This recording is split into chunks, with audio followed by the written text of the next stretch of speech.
Thank you.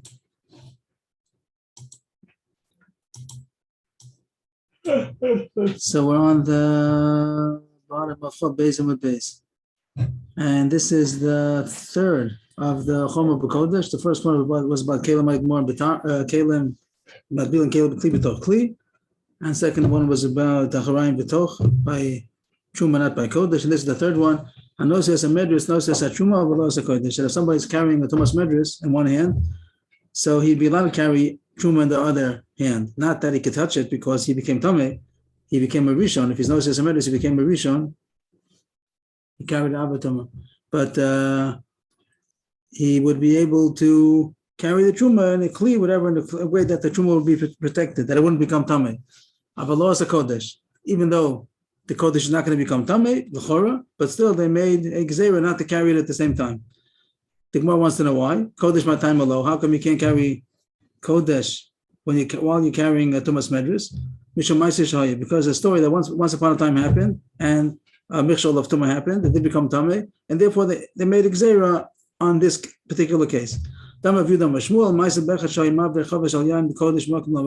was transporting a barrel of wine of Kodesh from place to place. V'nifsika ritzua shel sandalo v'netala v'nicha al pi chavis v'naftala v'chavis v'nitmeis, and his shoelace snapped, and he took it. So v'netala v'nicha, that's lashon nekeva, is going on the ritzua, as if the strap he put on top of the chavis, and it fell into the airspace. Probably he was a chavis of klicheres, so even the object klicheres also becomes makabel tumah, and the chavis becomes tameh, and then the truma became tameh that's inside the barrel. There's another gersa in the talo v'nicho with lashon zoch is going on the sandal itself. If the ritzua is only, Tais has a problem. If it's only the ritzua, ritzua is still makabel tumah. But whatever the case was, this tumah the medus that he was carrying, somehow it or part of it came into the chavis, and the wine was tameh. So even though the way everything is right now, that he's carrying the tumah in one hand and kodesh in the other hand, there's no problem. But it might come to a problem. The Gemara sounds like it's not such a chashash, it's just because once upon a time happens, and he made such a gzeira based on that story. When that happens, and he said, we're going to make a gzeira that a person who's carrying kodesh is not allowed to carry the medus at the same time, but for Truma didn't make the gzeira. Now the Gemara goes on the next point, why Truma not? Sometimes the Gemara is Sakasha, sometimes not. You could say simply that it's Kodesh needs more precaution, not because inherently there's a difference. But sometimes the Gemara asks the Kasha, sometimes it doesn't. I don't have clarity how come sometimes the Gemara is not bothered by the Kasha. So the Gemara asks, Yachi Truma Nami, if there's such a story happen and there is such a chash that it could happen sometimes that the Truma in one hand, the Tumah in one hand will come into the barrel of Truma that he's holding, so make a gzeira over there also. The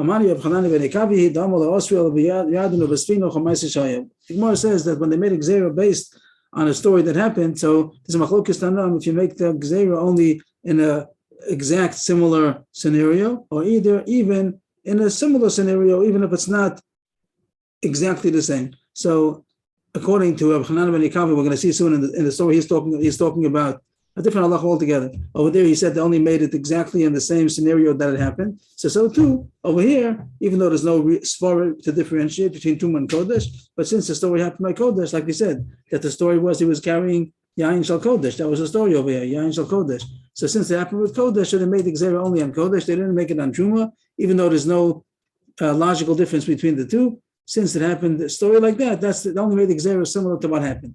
Where do we find Rabbi Hanan ben Yekavi? So the Gemara means the whole sugya, what happened over there. Mahi, the Tanya, what's that story about Yarden of Vesfina? So it's a mission that says, a person cannot transport mechatas or efrachatas in the Yarden, in the Yarden River, in a boat, which would mean that if he has mechatas, which means the water that's designated for the paraduma water, and the efrachatas is the ashes of the paraduma, and it has to be very tahor. So they made a takana, don't transport it in a boat over the Yarden. The Gemara is going to say why, because one time it happened, there was a problem over there. But Mishnah continues to say that it's not dafka Yarden and Sfina, even something which is similar to transporting over water. Also not even to throw it from one side of the Yarden, of the river to the other side of the river. That's also similar to transporting it in a boat. Don't let it float over the water to the other side. That's also, if it's floating, that's also considered in a boat.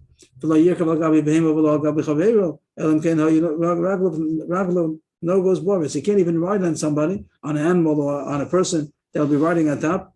The bottom person or the animal will be going through the water. So it's also called that he's going over the water similar to a boat. Only if his feet are touching the ground. If he walks through the water himself, that's not similar to a boat because the boat floats. So if he's on top of something, an animal, on a person, that's also similar to a boat. But if his feet are on the ground, then it's okay. Another way that's also permissible is to go over a bridge, even though he's crossing the water. Also, it's not similar to a boat because he's going over the bridge. That wouldn't be a problem. If he's going to go on the gesher, that wouldn't be a problem. And the Mishnah also continues. I think it's a Mishnah. I forgot if it's a Mishnah or if it's a Brisa.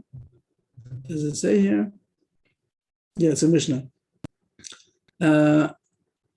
And this Tanakam also says, Echad Yarden, Vechad Shan Hor. It's not Dafka the Yarden, any river, and also not Dafka boat.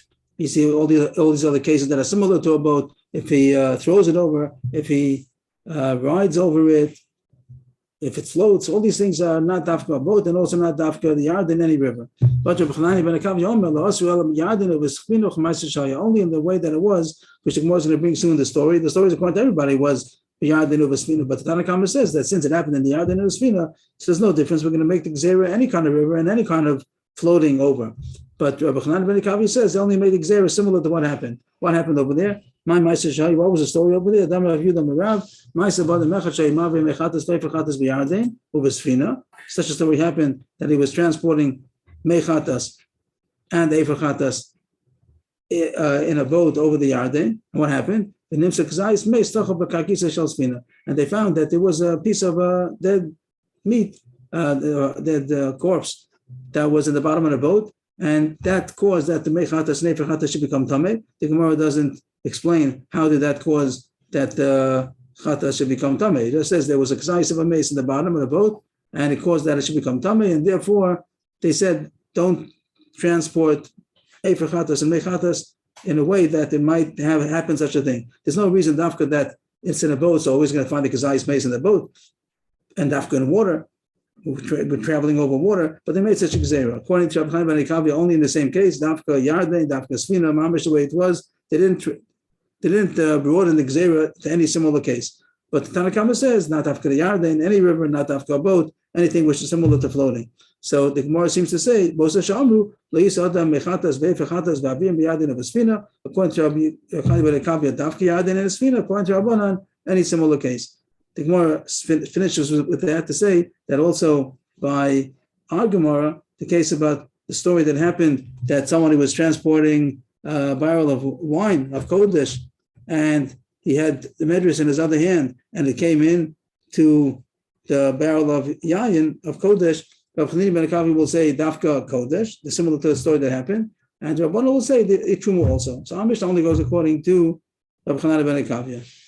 Just an interesting point that here it doesn't say how did the boat become, how did the Kzais mace that was in the boat, how did it affect the Sfina Sayarde? So Rashi says something to do with Tumas Ohel, that it was possible that they were Mahil on it, is the Rashi, Vehilu of Benitmu. Just to point out that the Gemara in Shabbos on the Pei Dalet over there talks about the sugya of Minayin Shesfina Tohar, that a boat is Tohar, the boat is not Makabal Tumah. Over there, the Gemara brings also of Hanani ben Akavi, Mamish the same person, that he says that the Sfina Sayadin is Tameh. If Neymar Amos Sfina Sayadin is Tameh, he says over there because it's a small boat and it's able to carry it even when it's a Mali Virekan, without the Mali Virekan. So there the Gemara seems to say different than Rashi. The Gemara seems to say the reason how the Mechatas, Efechatas became Tameh from the Kazayis mace is because the Kazayis mace was Matami the boat's Makabal Tumah according to Rav Chanan ben Akavia, and that's how the Mechatas and Efechatas became Tameh. Rashi doesn't seem to say that over here. A very interesting Gemara, how both of them talk about Rav Chanan ben Akavi about the Sfina Sayarden. I think that it's very probably a good chance that that's the pshat. So the Gemara finished so far this one point that the Tumah of carrying midrash in one hand and Kodesh in the other hand is because of a story that once happened that caused a problem. The Tumah got into the barrel, and because of that they made exer by Kodesh according to Rav Chanan ben Akavi, according to Rabbanan also by Chuma. The Gemara has a couple of points to ask about this. Not conscious, but questions, what would it be in such a case? But sandal Torah. We're talking about a sandal tameh. It means the story that happened. What's the problem? That he has a shoe. Let's say a shoe would be a medris. That tameh medris is a shoe which is tameh medris, and that he shouldn't carry in one hand while he's carrying the kodesh in the other hand. But how about if the sandal is tor? What about if the shoe is tor? Maybe that the same ones they made exer, they don't carry a shoe. That's very interesting because the Gemara is going according to Rabbi ben Akavia that only made it similar to the story. This is called similar enough that it's a shoe, even though the case was that it's tameh, it's tahor. But maybe the exer included don't even carry a Torah shoe because you might come to carry a tameh shoe and carry the kodesh in the other hand. Another question. Chavis psucha, but chavis tumama. The case over there was the story that happened was that it was open barrel, and that's how the shoe or the shoelace fell into the open barrel, and it caused the wine to become tameh. How about if you're going with a closed barrel, and there's no way that the shoe is going to come in? So you carry a medras in one hand and a closed barrel in the other hand. Maybe that will be good because there's no real chash. Or maybe they made exer. Once they made exer, that's called a barrel. And again, even according to Rabbi ben Akavia, that says it has to be dafka a similar exer, a similar unique, a similar exact case. That's also called an exact case because it's a chavis, even though it wasn't a case where it's open, it's a closed barrel. Also, maybe that's included. On these two first questions, the Gemara doesn't say an answer. We don't know. We don't know if the exer includes even a sandal tor and even a chavis stuma. Tomorrow's the third question. How about with the evidence if you did carry it? It says in the Mishnah, don't. That it says don't. You're not supposed to carry it because of this reason of exera. What if somebody did carry it and he didn't? The shoe didn't fall into the barrel, and it's nothing's tameh. Are you going to say that once they made the exera not to do it, maybe the kodesh is going to become tameh because of this exera drabanan, even though nothing happened? If he transgressed and he carried the medicine in one hand and the kodesh in the other hand, you say that kodesh becomes tameh because it is gzeira. Yes, it is. It's just halacha, don't do it. But if he did it and nothing happened, so then we're not going to say that the kodesh becomes tameh. That's the end of that sugya about Anos Medrash should not carry kodesh. The next sugya, we're jumping a little bit because this is now jumping to the sixth chom of a kodesh. We had already 1, 2, 3. We're skipping 4 and 5. We're going to 6 because both of them were maybe a little bit discussed. The one was about that some big day truma. What is it called over there? Truma is. Let's go back a couple of pages to the Mishnah.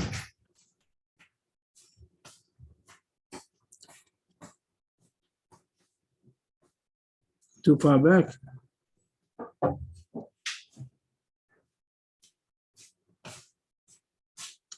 It was the Mishnah beginning of the parak. So the first one was about Kalim B'toch Kalim. Second one is about the Karayim B'toch. The third one is what we just did now. It says Medris cannot carry Kodesh. And now we're skipping Big Deochli Truma is Medris the Kodesh. That the people who eat Truma, they're Tohar, very Tohar.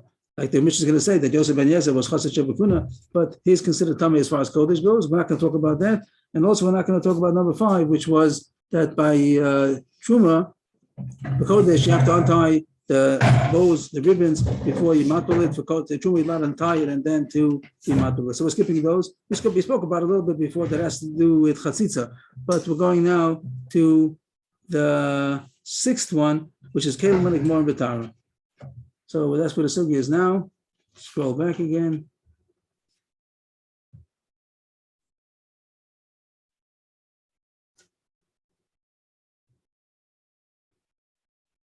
Okay, so this is a new sugya. Kelim Manik Mor B'Tara. Kelim Manik Mor B'Tara says that even if when you were making a kli, and from the time that it became what?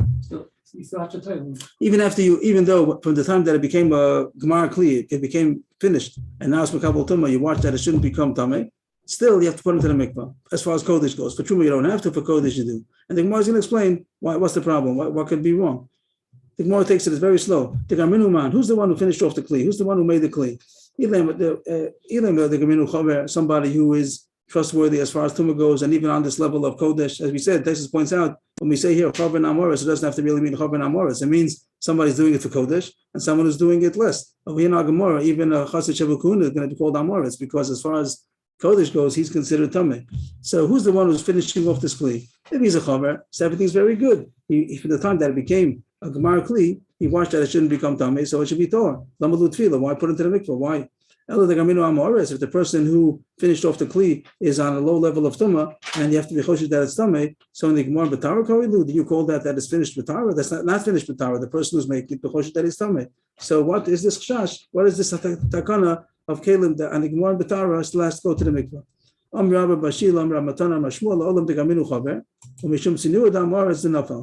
the Gemara is going to take it slow till it explains. It'll take a couple of lines, but here it just says that there's a sinura. Sinura means saliva of Amoris that fell onto the kli. The Amoris is considered a zav. We consider the Amoris again, even if he's a chassid shabikunda, he's considered the Amoris over here, and we consider him as if he'd be a zav. He's very tamei, and the spit, the saliva of a zav is considered avatuma. So it's matame kelim. So there might be saliva of a amhoretz, which is tamei, that came onto the kli. So again, the Gemara is going to explain what do you mean to say? Amos, when did it fall onto the kli that made it tamei? If it fell onto the kli before it was a finished kli, so it was not yet mekabel tuma. So what's not mekabel tuma? Allah manahu. It wasn't a kli, and there was a difference. Even if a tuma mamish touches the kli before it's made, it's not vulnerable. It's not susceptible to tuma. Ella basar the gamre mizah zahibu. If the saliva fell on to the kli after it was a finished kli, so the Gemara could have just said the same thing over again. So why is it called as Gamri B'tara? It's not Gamri B'tara. Mrs. Arabu, but the Gemara says that he's careful. He's careful that it shouldn't happen. He's a chaver that's watching the kli. So it wouldn't have come on to the saliva of the Amoris would not have come onto it. Or you could ask that it would have been tummy. It's not called Kelim the Gamri B'tara. So what is the answer to the question? What is the reason to Kelim on the Gemara B'tara still needs immersion? What is the saliva of the Amoris? What's happening? The Gemara answers, here's the answer. La'olam Makami the Gamri. It's talking about that the saliva fell onto the kli before it was finished, and at that point you're right that it wasn't a kabul toma. There's no problem. But dilma be'idna the gamri adayin lachahi. Maybe at the time that the kli gets finished, the saliva is still moist, and the halacha is that moist saliva, as long as it's moist, it still is metame. Once it dries up, only lach not yavesh. So once it would dry up, then you're right; they wouldn't have an effect anymore. If the spit fell on to the kli before it was finished, and then it dried up, and by the time you made the kli, it was not anymore moist, wet, so then there's no problem. But the chash is that this is why there's a chash, because when you make the kli, you're not conscious that you're conscious from now on nothing should fall onto it. But you might not have paid attention that there's something there before you didn't care about it, but now it's relevant that the saliva, which is tummy saliva, that now that you made the kli finished, now it's going to be susceptible to the tumah. It's going to become tummy. That's the answer. We finished the sugya that the reason why Kelim Aligwan B'tara, the reason why they said that it needs tefillah for Kodesh is because it might happen that there was tumah on the kli that's not noticeable now. It's saliva. Of course, you would be careful that it shouldn't come on to kli once you finished it, because now you know that it's susceptible to tumah. But till then, you weren't careful because it was not susceptible to tumah. But you might not realize that something that came on before, like the saliva of this amoris that came onto the kli before, it might still be there and even moist at the time you're finishing the kli, and now it's going to become tameh from the roke, and therefore they said you have to put it into the mikvah. And that's the pshat in the Mishnah. Kelim Aligman B'tara, they need tefillah because of this chash. But truma you don't. Here the Gemara doesn't go into the question why truma not. It doesn't ask. I guess I don't know why sometimes the Gemara asks and sometimes not. But here it seems that truma you're not choshish for that, and maybe it has to do again with no, it doesn't have to do much over here. I don't know why the Gemara doesn't ask over here why dafka for kodesh not for truma. Now, one more sugya left. That's going to be the rest of the sugya today, and that is tefillah in Har Shemesh Lo. That the Mishnah says you have to be tovel it. The kelim aligwan b'tara, you have to be tovel, but it doesn't say you need Har Shemesh. As we know that when something is tamei, you put it into the mikvah. It's called its full yom until nightfall comes. Like the pasuk says very often, that you have to wait until Teisa Kachavim, like the first Mishnah of Brachos, you have to wait until nightfall in order that it should become that level of tara that's called Her Shemesh. There's one level, even after he goes to the mikvah, he's called the full yom. There is some level of tara over there, but it's not completely Torah until Her Shemesh. Sometimes you need the Her Shemesh, sometimes not. And these cases over here, the Gemara is talking about this takana that they made, that you should put into the mikvah again. Did they say you also have to wait until Her Shemesh in order to be able to use it for Kodesh or not? So Amisha says it needs tefillah. So that the Gemara is medayik, tefillah in Her Shemesh Lo. And the rest of the Gemara is going to discuss if that is agreed upon or machlokis. And the Mishnah says, the Gemara says right away, Masis and Loki Rabbi Lezer. It seems if the Mishnah says you don't need to have Shemesh, it's against Rabbi Lezer, we're going to find the Mishnah in Parah, probably in Parah. Para Parakim Mishnah Dalin, that is in Mishnah B'nei Abelezer, and the Mishnah B'nei Abelezer seems to say that you do need to have Shemesh. So Masisim like Abelezer. So a little bit introduction to this next Gemara. The Gemara is going to say everything, just maybe in a different order that we expected. The Gemara expects us to know maybe, but or to hold on until we get to there. But just to explain what the Gemara is going to say. By Paraduma, there's you have to do all the preparations with the Paraduma, and the person who's going to be the Kohen who's doing things with the Paraduma, doing the whole Shechita and Hazah, and then burning it, and then collecting the Efer, and then putting the water in, the whole process of making the Mei Parah. So he has to be Torah. How tar does he have to be? Is it enough to be the level of Tara of a full Yom, that he was Tameh, he went to the mikvah, even though it didn't have Shemesh, that is good enough? Or do you also have to wait for Harav Shemesh? So the din is that full Yom was good enough. Even though he's not so Torah that he waited for the night, he's only at full Yom, and he does not have Harav Shemesh, that is good enough.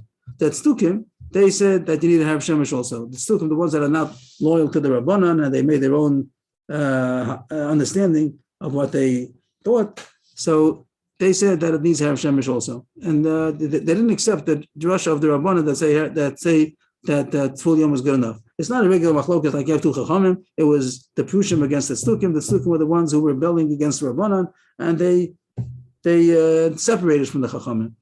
So the Chachamim, Harav Shemesh is more Torah. No problem. You can say it's no problem really, that if it's full Yom was good, even Harav Shemesh, they were machmer in this case. And they said you need Dafka Harav Shemesh. They weren't the ones who were making the Paraduma. We make the Paraduma. But we wanted to show that they're wrong. And it probably has a lot of ramifications, the fact that we made them to separate them, and we shouldn't do like them. Even here that it was a Chumrah, we didn't do like the Chumrah, we made Dafka to do the Kula. So we made that the person who's doing or handling the Paraduma, all of the process of making the Paraduma, and even we'll see soon, even the ashes, the Kli that holds the ashes, everything has to do with Paraduma, we made that it should be a Tvul Yom and Dafka not a Harav Shemesh. We made that it should be Tameh and with a Tvul Yom, and he went to the mikveh, and that's all, and it's still not nightfall, and these are the things that are going to have contact with the ashes of the Paraduma, and that's good. Not like the Tznukim that said that it's not going to be a good Paraduma because it was done only at Tvul Yom, not Harav Shemesh. Because of this, because of this leniency that we're making, that's going to be at full Yom, we wanted to make sure people shouldn't be too lenient and think that it's okay to do all kinds of leniency. So we made way out Chumras Mamish, like far out of what we would call the ballpark, made very, very big Chumras in order to show that you have to be very careful with Chatas. Like Agmar says in the beginning, you have Chulen and Meiser and Truma and Kodesh and Chatas. Chatas is Mamish the most, you have to be the most careful. They made all these chumras because they're going to make the school of doing it full yom. So they made the chumras that people shouldn't take it too far to the left. It's a little bit to the left that you're allowed to use it full yom, but they didn't make it very much to the left. So they made it all the way to the right with this one exception. But anyway, here we're talking about the halacha that you want to use it full yom and not a Harav Shemesh. So it says in the Mishnah, shoferish achatocha lachatas. Shoferish is like we call it, like a tube, like the word shofar, that it's a hollow cylinder. So this was like you take a bamboo reed and you carve it out to become a kind of a tube that you should be able to put the Efer Chatas into. It was a receptacle to hold Efer Chatas. After you finish collecting it, you have to put it in different places to hold on to it until you're going to put it onto the water to make Chatas. So you prepared it, chatacha, like you carved it out in order to make it for the Paraduma. This is called Kelim Anigmor and Betara. This was made from the time that you did it, if a person with Chatas, you did especially that it shouldn't become Tummy from now on. And before that, there was a regular piece of reed and it wasn't yet Makabal Tumah. And from the time that you carved it out, you were watching that it should be good for Chatas. So this is called Kelim Anigmor and Betara. That's a very similar Tam Mishnah. And now you want to use it now for the Paraduma ashes. That's the Mishnah. Rabbi Elazar says, put it into the mikveh, and it's okay, it's a full yom. And like the Mishnah says by us, that it needs tefillah. If it needs tefillah, so put it into the mikveh. But the Yeshua says, no, that's not good enough. Yitamei, v'achakach yitbol. First, be mitamei, make it tamei. Either at Amor should touch it, or a Sheretz should touch it, make it, whatever the case is, make it tamei, and then put it into the mikveh. Means both of them end up having a full yom. It seems. Both of them say that don't wait for the night, just put it into the mikveh, and then put the ashes of the paraduma into it. So it's a full yom. But the Gemara is going to come out just to say the end of the Gemara. The Gemara is going to say that this would only be good if you hold that it really needs Harav Shemesh. Let's say Rabbi Shua. Rabbi Shua says that we want it to be a Harav Shemesh and not a full Yom. So what do we have to do?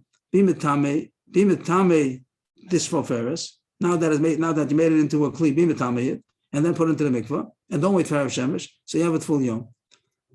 But it seems that Rabbi Yeshua says, like our Mishnah, that if you would not be mitame it, even if you would not, and if you would not make for Harav Shemesh, it doesn't show anything, because as we said a second ago, that our Mishnah says Harav Shemesh lo, tefillah in Harav Shemesh lo. This tumah that they made, Kelemanik Mor and B'tara, they never obligated, they never necessitated that it should be Harav Shemesh. So by not doing Harav Shemesh, you didn't show that you don't need Harav Shemesh. I hope it's clear. How do you show that Stukim that we're not doing like you? How do you show that we're not doing Harav Shemesh? We're only doing it full Yom. If it's a kind of a tumah that needs Harav Shemesh, and we're not going to do the Harav Shemesh, so then we show that a full Yom is good enough. But if it's a kind of a tumah that does not need Harav Shemesh, so by not waiting for Harav Shemesh, you didn't do anything. It doesn't need it. So Rabbi Shua holds like that. Rabbi Shua holds that if you would not make it tameh, that's just the fact that it's Kelman Igmor and Betara, it wouldn't show that you don't, if you're going to put it into the mikvah, like Abba Lezer says, put it into the mikvah and then use it, it doesn't show that you don't need Harav Shemesh, because it never needs Harav Shemesh. That's what Rabbi Shua holds. Rabbi Lezer that says, Yitbol Miyad, without being Metame at first, he seems to hold that it would need Harav Shemesh, that Kelman Igmor and Betara does need Harav Shemesh. And the fact that we just put it into the mikvah and right away use it, that means that we don't need Harav Shemesh for Paraduma. So that's going to be the Gemara's raya that our Mishnah. That's going to be our Mishnah is not like Rabbi Lezer. Our Mishnah is mashmat that you need tefillah, not Harav Shemesh. That doesn't fit Rabbi Lezer. Rabbi Lezer must hold over there that you do need Harav Shemesh, and that's why by the Paraduma we make it dafka full yom. I hope that it's clear. If anybody has questions, please ask. If it's good, so then we'll continue. Rabbi Lezer's shit is just a Yitfamiyah because Keil Mishnah Nigmar and Betara. The Keil Mishnah Nigmar and Betara would need Harav Shemesh, would need Harav Shemesh. Right, everyone says the reason is Rok Shalom Moritz. Everybody says that. Everybody says the reason is because Rok Shalom Moritz. Everybody holds it a takana of Keil Mishnah Nigmar and Betara. Everyone. The question is that did they also machayv Harav Shemesh? So Belez holds that it does need Harav Shemesh, and therefore by Paraduma we want to do Dafka full Yom and not Harav Shemesh. So that's good. You take this Keil Mishnah Nigmar and Betara, and everyone's going to see that we're going to put it into the mikvah and use it right away. And everyone's wondering, you're not waiting for the night? No, because the full Yom is good enough by Paraduma. Yafeh. But according to Yeshua, who holds, like our Mishnah, that the takana of Kelman Igmor and Betara does not need Harav Shemesh. So when they see that they take this Kelman Igmor and Betara and they put it into the mikvah and they use it, they're not surprised. They don't say, "Oh, no Harav Shemesh." It doesn't need Harav Shemesh. Something that just need Harav Shemesh, and you don't need Harav Shemesh. It doesn't show anything. It only shows if you need it and you don't do it. So that's what the Gemara. But that's what the Gemara is going to say. But it's going to take the rest of the page more or less to explain that. But Yeshua. First, to get explain what's happening over there. What's the Mishnah? Very short Mishnah. The shvaferes that you carved out for the chatas, machlokas if you just put it into the mikveh and use it, or you have to be mitami first and then put it into the mikveh. What's it all about? Who's the one who carved out? Who's the one who made this kli? He made this shvaferes. Who did it? The Gemara is like going to figure out that it's the same as our Mishnah. If it was a chaver who made it, what's the problem? It's Torah. He made it l'shem chatas. The more like temporarily forgot our Mishnah. If a person who's tamei or chash tamei is amoris, he's the one who carved it out. Rabbi Yeshua wouldn't say that you have to make it tamei dafka in order to make it chayiv tvila and the higher shemesh. It's the mamish tamei that amoris touched it. Same as our Mishnah. The same as I said by our Mishnah, also the Gemara divides it into two stages to get to the pshat at the end, that the Chaver is the one who carved it out, and from now on, the time that from when he carved it out, he watched that it shouldn't become tamei, but there's still a chash of a saliva of Amoritz. And the Gemara says, what's the problem? The nafalemas, when did the saliva come onto this shfoferes? If it fell onto the shfoferes before it was carved out, then it wasn't a kli, so it wasn't a kli, it wasn't susceptible to tumah. And after he carved it out, then the saliva of the Amoritz fell onto it. Of course not. We're watching it. There's a chaver is watching it. Mizir Zorba. The chaver is watching. They shouldn't become tummy. So the same as we said, Mishnah, the saliva of the Amoritz fell on before he carved it out to be a kli, and no one's watching it then because what's the difference? It's not makabel tama. But dilma maybe at the time that it's carving it into a kli, it's still moist rope that's still on the kli from before, and the chaver is not going to notice it because he's just on guard, nothing should come in. But this is already on already, and he's not going to realize that it's tamei because now that it made it into a kli, it becomes susceptible to a tumah, and it's going to become tamei. So, a kitzer, the Gemara said that the case of the shvaferis is the case of our Mishnah also. It's kelim hanigmor b'tara.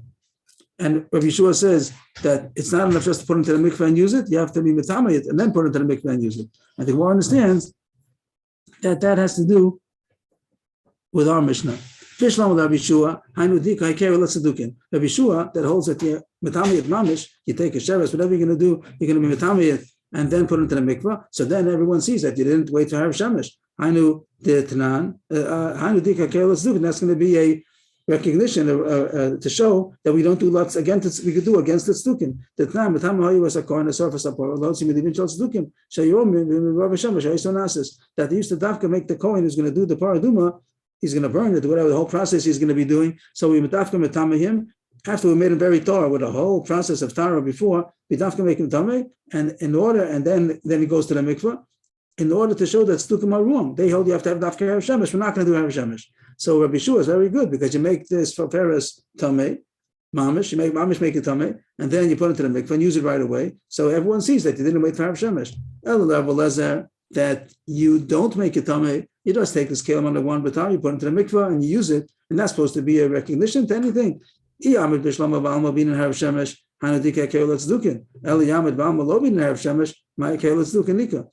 must hold that you need to have shemesh. That kelim hanigmar b'tara of our Mishnah needs to have shemesh, because then it makes sense that he holds that take this kelim hanigmar b'tara and put it into the mikveh, because the Mishnah says you have to put it into the mikveh. Kelim hanigmar b'tara yechoshesh that the rock of the amos was there before, so you put it into the mikveh and use it right away, and everyone is going to be surprised that you're not waiting for have shemesh, because he holds you do need to have shemesh. But if it would have held you don't need to have shemesh, then it's not going to be noticeable that you're doing it the kula of a full yom alone, because it doesn't need to have shemesh in the first place. So this was all, it took a while, but the Gemara used all this to say that our Mishnah must be Rabbi Yeshua and not Rabbi Lezer, because Rabbi Lezer, after this whole proof, it shows that he holds that you do need to have shemesh by kelim hanigmar and b'tara, or else he wouldn't say just matul and use it. You'd have to be matami like a Yeshua. So he must be against our Mishnah. Our Mishnah says tefillah mashma you don't need to have shemesh. That goes with Rabbi Yeshua, but Rabbi Lezer seems to argue. You might learn the Gemara that this Gemara is over here. Over. You might learn. I'm just putting a period just to. You might say that it stops here, all the way at the bottom line, and now the rest of the Gemara is going to be a new point. But Rashi and Ben Yochanan, they seem to learn that the Gemara is continuing, as if the Gemara wants to say that I could explain that our Mishnah also agrees to Rabbi Lezer. Even though Rabbi Lezer says you don't need to have shemesh, like our Mishnah, he agrees to our Mishnah, still, by the case of the paraduma, he's satisfied just to put it into the mikveh without first being the Tami at Rabbi Yeshua. So they learned that Gemara is not over here. So I'm just saying it would be possible to learn as a new Gemara, but they learned that it's continuation, that the Gemara is coming to answer the kasha. It wasn't really a kasha, just was saying the Chorah Mishnah is against Rabbi Lezer, only Rabbi Yeshua. Now the Gemara is going to say no, it also could be even Rabbi Lezer. Amarav Asua Ketame Sheretz. So what level of this kelim hanigmar b'tara? What level of tumah does it have? We know there are different levels. There's tamei sheretz, there's avatuma. There's also a tamei mace, which is avatuma.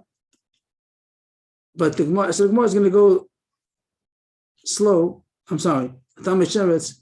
A sheretz is avat. I made a mistake. Top line. A sheretz is avatuma. The person who touches the sheretz is a rishon. He's a level down. A tamei sheretz means the person or the thing that became tamei from a sheretz. That's only a rishon. So we're talking about what level of tumah. Maybe we'll just learn the Gemara not right away as an answer to the kasha. Just not like Rashi and the Ben Yochanan for a second, just to get the Gemara. Then we'll go back. How it might answer the kasha before the Rambam should be Rabbi Lezer. What level of tumah does it have? Kelim hanigmar b'tara. We said that we gave it tumah because we said that maybe the rope is still on it. That's the reason why of the gzera. But of course the whole thing is a gzera. So what level of tumah did you make onto this shvoferes? Onto this kelim hanigmar b'tara? What level of tumah does it have? So the first thing he says is asua ketamei sheretz. They made it to the level of something which touched the sheretz, even though it didn't touch the sheretz. We make it as if it did. We consider it tamei, and we say that kelim hanigmar b'tara is as if avatuma touched it. That's the level of tumah that the shoferes is going to, the shoferes or our kelim hanigmar b'tara is all the same. That's the level of tumah that it's going to have. which is a rishon. What? And you need Erev Shemesh. That was we just said before machlokes if you need Erev Shemesh or not. A regular Tamei Sheretz would need Erev Shemesh. That's true. A regular Tamei Sheretz would need Erev Shemesh, but that thing more doesn't maybe mean, because we just said a second ago that there's a machlokes about that. But every Yeshua seem to argue if you need Erev Shemesh. But as far as the level of tumah that it is, Tamei Sheretz, as if it touched the Sheretz. The Gemara says if that's the level of tumah you're giving it, it wouldn't be able to be Mitama a person, right? Because it's only a Rishon. The Sheretz is Avatuma. The thing that touched the Tamei Sheretz, this Kli that touched the Sheretz is only a Rishon. So it wouldn't be able to Mitama a person. And the halach is that it doesn't Mitama a person. So that's not the right level of tumah to call it. If it only is a Tamei Sheretz, it wouldn't be able to Mitama people. And there's a brisa that says it is Mitama people. Why did we learn in the brisa? So here it says Chotcha Matbila and Ton Tfila. They say a better gear so l'chora Ha Chotcha v'Hamatbila Ton Tfila. The person who carves out the shvoferes, we're talking about the case of Paraduma, which is the same thing as Keil Malikmon B'Tara. The person who carved it out, made it into a kli, and put it into the mikvah, he himself has to go to the mikvah. Why? Because he touched this shvoferes, and it's tamei. Keil Malikmon B'Tara, since he touched it before he put it into the mikvah, so it's tamei. How tamei is it? Tamei enough to make the person tamei. The person who's touching this kli, Keil Malikmon B'Tara, he has to go to the mikvah. Why does he have to go to the mikvah for? Because it became tamei. How did it become tamei? Because he touched this kli. What level of the tumah is it? If it's only a tamei sheretz, it's only would be a rishon, and it wouldn't have been made in tamei. So that's not good. This shot can't be. It can't be that's like a tamei sheretz. So the more tries, another try. Asur tamei mace. They made him like he'd be tamei mace. Tamei mace means a person who had contact with a mace. The mace is, they call it avi avos, and when a person who touches a mace becomes avatuma. So not like I said before that it's a level of a rishon, it's a level of an avatuma. And now it makes sense that the person who touches it, the chot chavamat bila, has to go to the mikvah, because if he became tummy, he touched the avatuma, he becomes a rishon. But the Gemara is also now, the Gemara is happy, it went too much to the right now. First he said that it's tummy sheretz, that's too much to the left, because it doesn't make a person tummy. Okay, it's a tummy mace. Now it does make the person tummy, but that's too much. The shvaferis itself, if it became a tummy mace, someone has contact with the mace, it's not enough to go to the mikvah, to put it into the mikvah. You have to also sprinkle on it efer pora.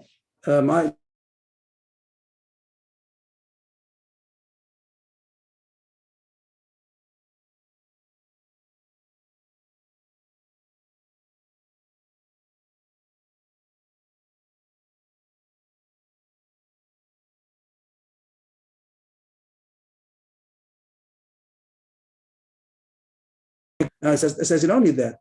Now, where does it say you don't need that? Not so clear where it says that. This is a little difficult because it's talking about the person who carved it out. The person who carved it out has to go to the mikvah. The words alone would mean that the person who carved it out, who touched it, he has to go to the mikvah and not shlishi ushvi. That doesn't make sense because the person who touches a tamei mace surely doesn't have to go shlishi ushvi. A person who touched the tamei mace, he's a rishon already, right? So he doesn't have to go. You don't have to shlishi ushvi. Only the person who touched the mace. So somehow the Gemara means to talk about the shvaferis itself. Somehow it sees in this brisa that only the person who I don't know what the diak is. Yeah, but the Gemara sees in this brisa that not. The Gemara is trying to prove that the shvaferis does not need azar shlishi ushvi. Jump and say it's the seventh day that he made already. The shvaferis already made shlishi. No, we're talking about this before. You're already in the answer. But in the kasha that the Gemara says that if you say the shvaferis is like a tamei mace, it should have to be sprinkled on the third and seventh day. Right. And who says not? So it brings a brisa that not. Why the brisa says not? What does the brisa say? I don't know. I don't know what the Gemara sees in this brisa that the shvaferis does not need shlishi ushvi. It's not talking about the shvaferis. It's talking about the person. The person who cut it has to be, and it needs tefillah. I would say maybe change the gears. I'm like doing this, but maybe take out these two words. I would do like this maybe just for fun. just to explain what I would like to do. I would like to take out these two words. Just leave matbila in hazar shlishi shvi lo. Just to explain what my point is, that I would like to say that the brisa is meduyik, that all you have to do to the shvaferis is only to put it into the mikvah. You don't have to do ashla shlishi shvi on on the shvoferes. The word that says ton tvila, these words talk about the person who did it. We're not interested in that. We want to know about the shlishi shvi. Whatever the pshat is, the Gemara sees here that you don't have to think it's like this out. That's not serious, unless I find the gears like that. But the Gemara's point is to say that somehow you see that you don't have to do hazar shlishi shvi to the shvoferes. And the kasha is, if you made it like a tummy mace, it should have to have hazar shlishi shvi. So you didn't get it on the market. First we tried tummy sheretz, didn't work. Then we tried tummy mace, also doesn't work. Here the Gemara goes, Ella, this is going to be the answer. Asua ketami mace b'shvi shelo. They gave it the level of a tummy mace on his 7th day of Tara process. As if he went to the mikveh. No, he didn't go. He went to the mikveh maybe in the beginning. He has to go 2 times, and then on the 3rd day and the 7th day, he already had hazah. Then he's supposed to go to the mikveh again, put into the mikveh alone. They gave it that level. The whole thing is an invention of the Rabbanan. They made that this kelim adikmon b'tara. They gave it a certain level of tumah. What level of tumah? Very interesting. They gave it a level of tumah of a tummy mace. The shvaferes. They gave it a level of tumah of a tummy mace that already had the shlishi shvi, and it's only on the 7th day. All he needs is a mikveh, and therefore put into the mikveh. Very interesting how they mamish. That's what they made the level. Therefore, it's mitame people. It still he goes to the mikveh. He's mitame. He's still a tummy mace till he goes to the mikveh, but he already had the sprinkling. So therefore, so on the Adam, what?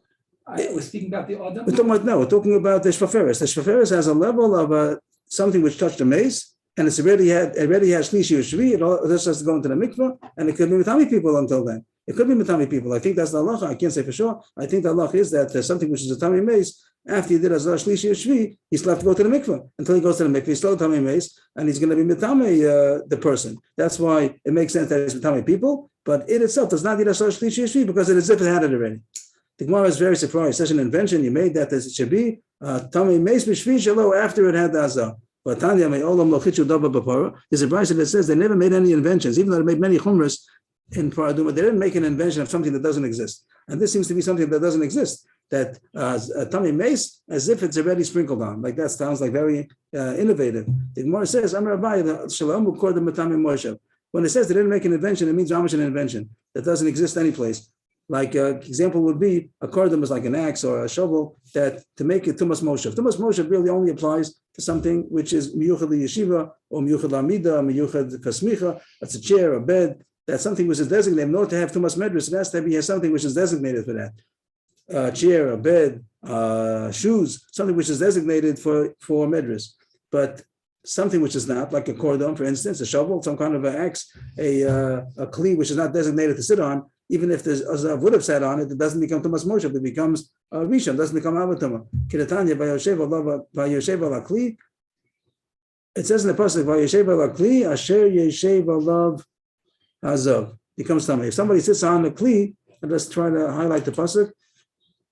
It's going to say wrong color, but okay, just try to make it more readable. Vayoshev ala Kli.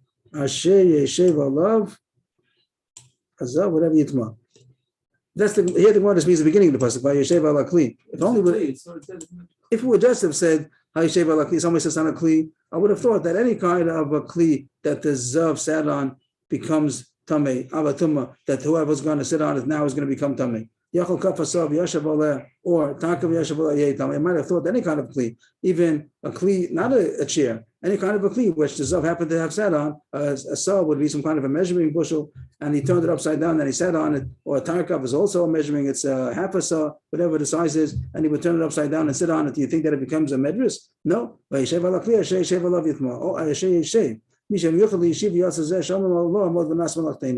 something which is designated. Rashi says it doesn't say it says not that he happened to have sat on it, that it's designated to sit on. So Tumas Medrus only comes on something which is designated to use as a bed, as a chair, etc. But something which is not Makabal Tumas Medrus. And that's what it says, that the Lachichu Dava Bapor, they didn't invent something which doesn't exist. To say that it's going to have Tumas Medrus, for instance, on the level of Abatuma, something which is not Shaykh to Medrus, they wouldn't have invented. But what does the Gemara want? But something like us, we're talking about to make him the level of a Tamei Meis B'Shvi, even though it's very interesting, call it, that they made it to be the level of somebody who's a Tamei Meis, on the seventh day after we had a Zar Shlishi Shvi. It's very interesting, but it exists. There is such a level of Tumah. So that they could have invented. They didn't invent something which doesn't exist at all. So this Gemara on Amud Beis, to sum it up, on Amud Beis alone, it says that the level of Tumah that they gave to Kelim and Gemara and B'tara is not a Tamei Sheretz, that would have been too little. Not a Tamei Meis, that would have been too much. A Tamei Meis B'Shvi Shalom. That's the level of Tumah that they gave to Kelim and Gemara and B'tara, and they have to put into the mikvah. You don't have to do Shlosh Shlishi Shvi. It's as if you already did it already, but it is B'Tamei Adam until you put it into the mikvah. It is B'Tamei people. That's a nice Gemara. It's a nice Gemara on its own. What level of Tumah did they give it? But Rashi and Ibn Hanan, maybe it's Pashab, they say that it's continuation of the Gemara before, and it's supposed to answer the kasha. That even Rabbi Lezer says you don't need to have Shemesh, but it's still considered a heker that is against the Stukim. What was the whole kasha? Rabbi Lezer says that by the Paraduma, you take this Kelim and Gemara and B'tara, dish for Ferris, and you put it into the mikvah, and you use it, and everyone sees that you're against the Stukim. And that was the question. You don't see it's against the Stukim. If you hold that you don't have to do Harav Shemesh, like our Mishnah. The one wants to say that Rabbi Lezer could be reconciled with our Mishnah. He also agrees to our Mishnah that you don't need Harav Shemesh. Tefillah and Harav Shemesh low. But it's still considered against the Stukim if you take this Kelim and Gemara B'tara and put it to the mikveh and use it. And the question was, why? You don't need Harav Shemesh anyway. So this Gemara is supposed to answer the kasha. So Rashi says that the way it answers the kasha is that people are there's such a big tumah. It's Matami people. It's very big tumah. It's like a Tamei Meis B'Shvi Shalom. It can be Matami people. People would think it needs Harav Shemesh. It doesn't need Harav Shemesh. It means a bigger Talmud Chacham. The Stukim maybe are impressed, whatever, or the people that are Hamonam, that they think that this, you see, it's a Matami people, and you just put it into the mikveh and use it. That's wow. It probably would need Harav Shemesh. And the fact that we don't do Harav Shemesh, that's enough to knock down the Stukim. But the truth is that does not need Harav Shemesh. It sounds like a chiddush, this pshat. That's how I understood the Gemara. But I just want to point out that it's possible without Rashi, without this pshat, we could have learned that the Gemara is over here, and it really says that it's against Rabbi Lezer. And now the Gemara wants to know a new subject. What level? Like two dots, a new Gemara. What level of tumah do we give to the Kelim and Gemara and B'tara? And the Gemara says that Tamei Meis B'Shvi Shalom. Not that's come to answer that it be according to Rabbi Lezer also. But I didn't look around. I didn't see if anybody says that. Just as a possibility. That's the end of the Gemara for today. Just to chazer over the highlights.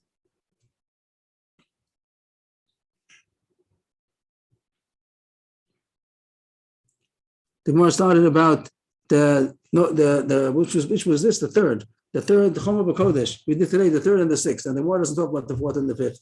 So the third one was about Nosias HaMedrash, Nosias HaShuv V'Los HaKodesh. Why? Because one time a person was doing this, he was carrying Medrash in one hand and Kodesh in the other hand, and the Medrash came into the barrel, and it made the Kodesh Tamei, and they said that therefore don't do such a thing.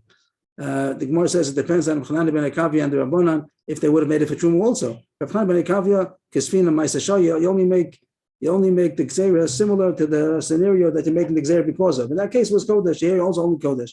But according to Rabbanan, we made it for Truma also. Agaba was a story over there that one time they were transporting Mechatas, Sefer Chatas on a boat in the Yarden, and they found that it was Tamei because it was a Gzais and Mason in the bottom of the ship, the bottom of the boat, not a ship, it was a slow boat. It's Finas Yarden. And it became Tamei, so they said don't transport similarly. According to Rabbi Chanan ben Akavia, only this Mamish case. Similarly means the Yarden and Sfina. But the Rabbanan say anything which is similar, not only the Yarden, not only the Sfina, anything which is similar. So the Gemara makes this machlokas dependent. What? Even Shar, right.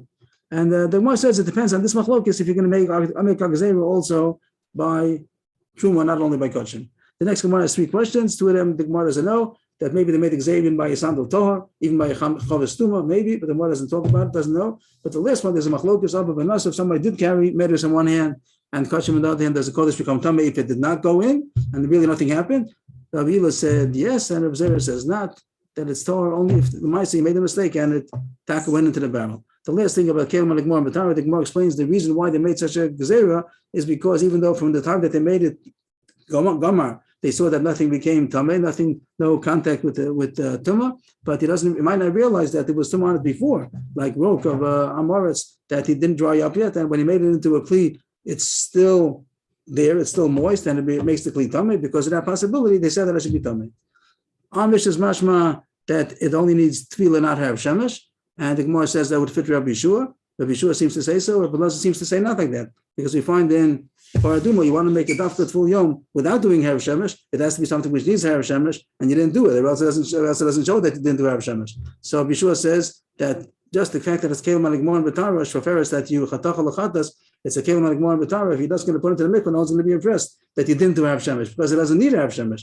So therefore, be Metamiyit, Mamash, and then be matulid. That's how you're going to see that you don't need Erev Shemesh. Fits very nice with our Mishnah that Kelim Aligmor and B'tara does not need Erev Shemesh. The Gemara says l'chorah that according to Rabbi Elazar, that he says you don't have to be matami, just put it into the mikvah, and people are supposed to be impressed that you didn't do Erev Shemesh. It must be that you do need Erev Shemesh, be'etzem, and they don't do it. So you see that it full yom was good enough.